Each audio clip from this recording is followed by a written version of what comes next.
Ikaw ang napiling tumulong at sumagip sa mga taong nasa salanta ng kapangyarihan ng dilim.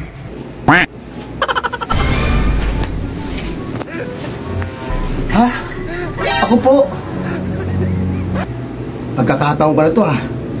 Lagi akong binubugbog ng asawa ko ha. Pagkakataon ko to para ako nang mamugbog sa kanya. Nagigigil ako dun eh. Lagi nila ako binapatukan dun eh.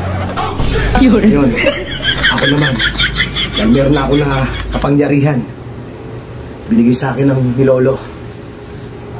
Lolo Pedro, ayos to. Makaganti na ako sa asawa ko.